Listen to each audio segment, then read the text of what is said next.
తెలియజేస్తున్నాను నేను. అట్లాగే ఎన్నో అపవాదులతో, ఎన్నో బాధలతో, ఎన్నో అక్రాందాలతో, ఎన్నో వెన్నుపోటులతో, మా సీమాంధ్ర ఎంపీలు నాయకులు చేసిన వెన్నుపోటులతో కొత్తగా వస్తున్న దీనావస్థలో వస్తున్న నా నూతన రాష్ట్రం ఆంధ్రప్రదేశ్కి స్వాగతం తెలియజేస్తున్నాను తల్లి. ఈరోజు ఈ నేపథ్యంలో మీరు అడిగిన తీసుకుంటే ఈ ప్యాకేజీలు ఏమాత్రం సరిపోని చెప్పేసి నేను తెలియజేస్తున్నాను మేడం. ఈరోజు 5 సంవత్సరాల వరకు మేము స్వయం ప్రతిపత్తి ఇస్తామని చెప్పడం జరుగుతుంది. ఏదైనా ఒక ఇండస్ట్రీ పెట్టాలనుకుంటే, ఫర్ ఎగ్జాంపుల్ ఒక మేజర్ ఇండస్ట్రీ ఏదైనా కానీ దానికి మినిమం 3 to 4 years ఇంకా ఎక్కువ టైం కూడా పడుతూ ఉంటుంది. సో వాళ్ళు ఇవన్నీ ఈ ఫిజికల్ ఇన్సెంటివ్స్ ఏమైతే మనకు వస్తుంది ఇవన్నీ చూసుకొని దే విల్ డిసైడ్ అనమాట whether to start an industry there or not అని చెప్పేసి.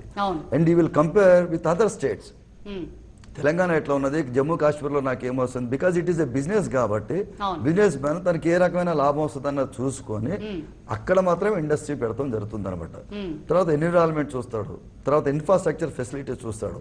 ఆ రకంగా చూసినప్పుడు ఇవి ఇచ్చే ఈ చిన్న ఫెసిలిటీస్ అంతగా సరిపోదు మేడం. యాక్చువల్గా ఇంకా కావాలి, ఇంకా కావాలన్నమాట. అంటే స్పెషల్ స్టేటస్ అంటున్నారు, ట్యాక్స్ ఇన్సెంటివ్స్ అంటున్నారు.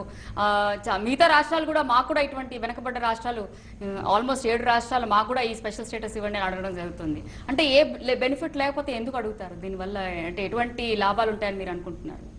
ఏం లేదు మేడం. ఇప్పుడు ఏంటంటే ఒక ప్రాంతం అభివృద్ధి చెందాలి, అభివృద్ధి చెందలేని ఇప్పుడు కొండ ప్రాంతాల్లో కొన్ని ఫెసిలిటీ ఇస్తున్నారు, కరెక్ట్ అని ఇన్కమ్ ట్యాక్స్ బెనిఫిట్ ఇస్తున్నారు, తర్వాత ఎక్సైజ్ దీని ఎగ్జామ్షన్స్ ఇవన్నీ కూడా ఇస్తున్నారు, గ్రాంట్ రూపంలో కూడా ఇవన్నీ ఇస్తున్నారు, కరెక్ట్. నేను కాదంటాను ఇవన్నీ కూడా. ఇవన్నీ ఎప్పుడు ప్రాక్టికల్గా ఒక నిర్దిష్టమైన టైం ఫ్రేమ్ ఉండాలి.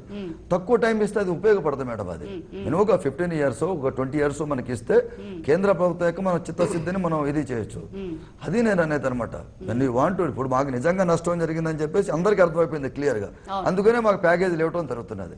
మరి ఇచ్చేదేదో మాకు సవ్యంగా ఇవ్వండి మాకు, అంతేగాని ఏదో మాకేదో ముసలికని కరుసిస్తున్నాడు